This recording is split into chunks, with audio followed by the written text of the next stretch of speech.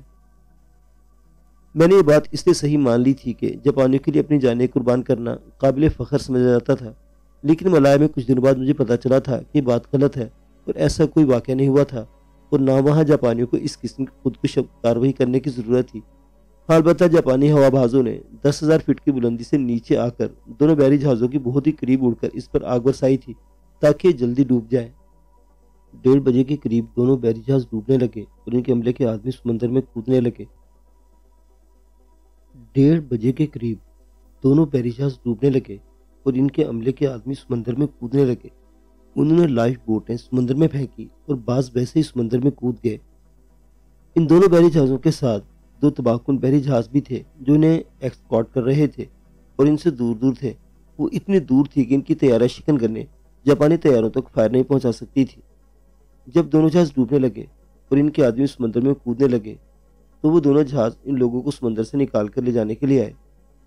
یہ بات انگریزوں نے خود لکھی ہے کہ جب جاپانی ہوابازوں نے دیکھا کہ اپنے ٹارگٹ کو مار چکے ہیں اور اس حملے کو بچانے کے لیے ان کے 2 بحری جہاز آ رہے ہیں تو جاپانی ہوابازوں نے ان پر حملہ نہ کیا اور چلے گئے۔ جاپانی ہواباز چاہتے تو ان دونوں بحری جہازوں کو بھی مار سکتے تھے۔ انگریزوں نے ان ہوابازوں کو اپنے نقصان کے باوجود خراج تحسین پیش کیا ہے۔ ان 2 بحری جہازوں میں جو حملہ تھا اس کی کل نفری 2921 تھی اور جنہیں زندہ بچا لیا گیا ان کی تعداد 2081 تھی۔ انہیں 2 چھوٹے تباہ کن جہازوں میں ڈال کر سنگاپور پہنچا دیا گیا۔ ان دونوں بحری جہازوں کا کمانڈر ایڈمرل ٹام فلپس اس وقت پرنس آف ویلز میں تھا۔ وہ اس بحری جہاز سے نکلا ہی نہیں اور ڈوب کر مر گیا۔ دونوں جہازوں کے کیپٹن اپنے اپنے جہاز کے ساتھ ہی سمندر کی تہہ میں چلے گئے، لیکن ان میں سے ایک نہ جانے کس طرح زندہ سمندر کی سطح پر آ گیا اور اسے اٹھا لیا گیا۔ جنگ کے بعد اس نے دونوں بحری جہازوں کی تباہی کا حال لکھا تھا۔ بحری جنگوں کے شروع ہی سے ایک روایت چلی آ رہی ہے، وہ یہ کہ جو جہاز لڑائی میں ڈوبنے لگتا ہے اس کا باقی عملہ تو سمندر میں کود جاتا ہے، لیکن اس کا کیپٹن جہاز سے نہیں نکلتا اور وہ اپنے جہاز کے ساتھ ہی سمندر کی تہہ میں چلا جاتا ہے۔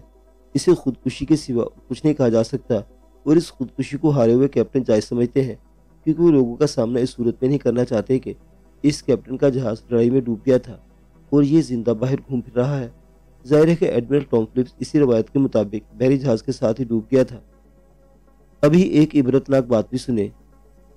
اسی صبح برطانوی وزیر اعظم چرچل نے حکم دیا تھا کہ پرنس آف ویلز اور ریپلس کو کھلے سمندر میں بھیج دیا جائے تاکہ وہ جاپان کی بحری قوت کو تہس نہس کر دے۔ اس کے بعد اس نے اپنی کابینہ کا اجلاس اپنے گھر میں بلایا تھا اور متکبرانہ الفاظ کہے تھے جو میں پہلے بتا چکا ہوں۔ اس نے یہ بھی کہا تھا کہ صرف انگریزی بولنے والی 2 قومیں دنیا پر بادشاہی کریں گی، اور اس نے یہ بھی کہا تھا کہ یہ 2 بحری جہاز کھلے سمندر میں نکلیں گے تو پورے بحر الکاہل پر انگریزی بولنے والی قوموں کی حکمرانی ہوگی۔ لیکن اس اجلاس کے صرف 2 گھنٹوں بعد ملایا سے بذریعہ وائرلیس اطلاع پہنچی کہ اس کی خوفناک بحری قوت سمندر میں ڈوب گئی ہے اور اس کے تیرتے ہوئے بحری قلعوں کا اب کوئی نام و نشان نہیں رہا۔ تاریخ کے مطابق یہ اطلاع یوں ملی تھی: mister Churchill, prince of Wales اور ریپلس کو جاپانیوں نے تباہ و برباد کر کے ڈبو دیا ہے۔ کیا تم سچ کہہ رہے ہو؟ چرچل نے کانپتی آواز میں پوچھا۔ کیا یہ خبر صحیح بھی ہو سکتی ہے؟ ہاں مسٹر چرچل، اس میں کوئی شک و شبہ کی گنجائش نہیں رہی۔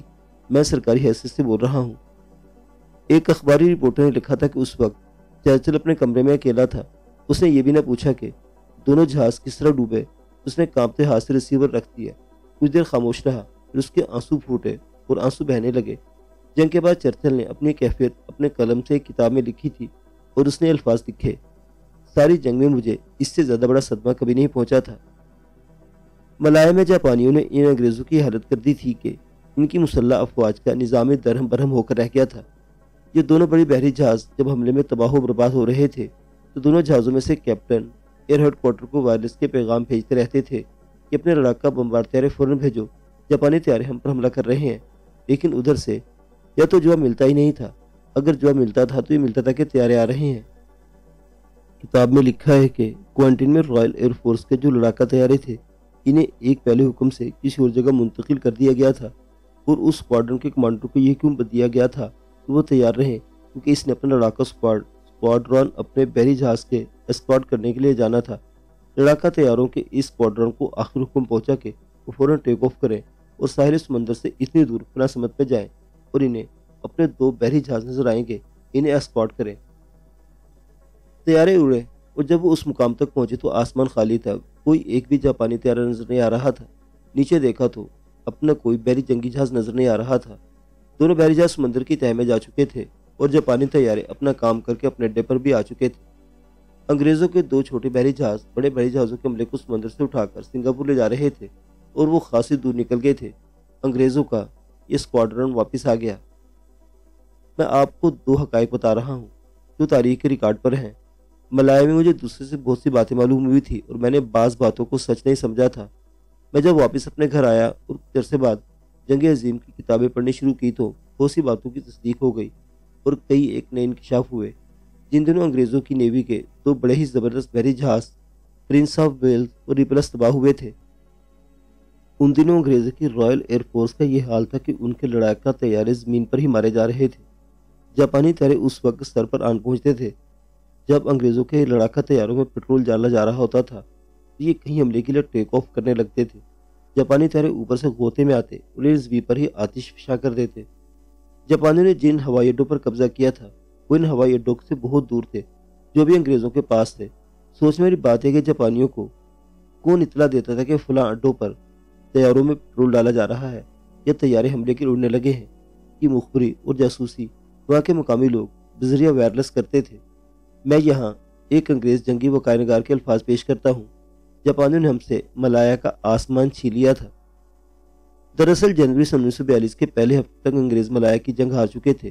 وہ اب اپنے فوجیوں کو صرف مروا رہے تھے اور پیچھے ہٹتے آ رہے تھے۔ آسمان جاپانیوں کے ہاتھ میں تھا اور سمندر پر بھی اب جاپانیوں کی حکمرانی تھی۔ زمین پر انگریزوں کی فوج کا یہ حال تھا کہ ہوائی مدد سے محروم ہو گئی تھی۔ اسے آسٹریلیا اور ہندوستان کی فوجوں کی کمک بھیجی گئی، لیکن ان دونوں فوجوں کو جنگ کا کوئی تجربہ نہیں تھا۔ بحری جہازوں اترتے ہی جاپانیوں سے لڑنا پڑتا اور وہ پھر بھاگ اٹھتے۔ میں نے پہلے کہا ہے کہ ملایا سنگاپور کی جنگ کی کہانی بڑی ہی لمبی داستان ہے۔ اسے اب میں سمیٹتا ہوں کہ 15 فروری 1942 کے روز ملایا کی افواج کے general officer commanding lieutenant general Percival نے سنگاپور میں جاپانیوں کے آگے ہتھیار ڈال کر اپنے سرنڈر کے کاغذات پر غیر مشروط طور پر دستخط کر دیے اور اپنے آپ کو جاپانیوں کے حوالے کر دیا۔ یہاں سے جاپانی آگے برما کی طرف بڑھے اور برما پر بھی قبضہ کیا تھا۔ میں نے بہت مدت بعد ایک انگریز جنگی مبصر فرینک اوون کی کتاب پڑھی تھی، جس میں اس نے لکھا تھا کہ جاپانیوں کی فتح کی ایک وجہ اور بھی تھی۔ وہ یہی تھی کہ ملایا میں خصوصاً جنوب میں سنگاپور کے قریب زیادہ تر اراضی جاپانیوں کی ملکیت تھی۔ یہ ان کی ذاتی ملکیت تھی۔ یہ ایسے ہی تھی جیسے ہمارے ہاں مربے ہوتے ہیں۔ وہاں ربڑ کے درختوں کی وسیع عریض فارم تھے اور ان میں بھی بعض کے مالک جاپانی تھے۔ یہ تمام جاپانی اپنے ملک میں رہتے تھے اور ان کی زراعت یا ربڑ کی صنعت ان کے مینیجر چلاتے تھے، جو ملایا کے مقامی لوگ تھے۔ ان مینیجروں نے ملایا میں اپنے طور پر سڑکیں بنائی تھیں۔ ملایا میں انگریزوں کی حکومت تھی۔ انگریزوں کا ذرا سا بھی شک نہ گزرا کہ یہ سڑکیں کسی اور مقصد کے لیے بنائی جا رہی ہیں۔ وہ تو خوش ہوئے کہ یہ لوگ اپنے خرچ پر سڑکیں بنا رہے ہیں۔ یہ جنگ عظیم کے آغاز سے بہت پہلے کی بات ہے۔ کسی کے وہم و گمان میں بھی نہ تھا کہ ایک روز جاپانی بھی جنگ میں کود پڑیں گے اور وہ ملایا پر حملہ کریں گے۔ ان مینیجروں نے سڑکیں بھی ایسی بنائی کہ دور دور تک لے گئے اور یہ سڑکیں شمال کی طرف دائیں اور بائیں بندرگاہوں پر پہنچا دی۔ جب جاپانیوں نے ملایا پر حملہ کیا تو جاپانی فوج نے سڑکیں استعمال کی۔ یہ ایک باقاعدہ پلان تھا۔ یہ مصنف لکھتا ہے کہ انگریزوں کی فوج جدھر بھی نقل و حرکت کرتی تھی یا پسپا ہوتی تھی، جاپان کی فوج ان سڑکوں کے ذریعے آگے بڑھ کر انگریزوں کی فوج کے پہلو پر حملے کرتی اور اسے بہت نقصان پہنچاتی تھی۔ معزز سامعین حضرات، عنایت اللہ کی یہ داستان ابھی جاری ہے۔ بقیہ واقعات اگلی قسط میں دیکھتے رہیے پلان بی کی جاسوس سیریز۔ اللہ حافظ۔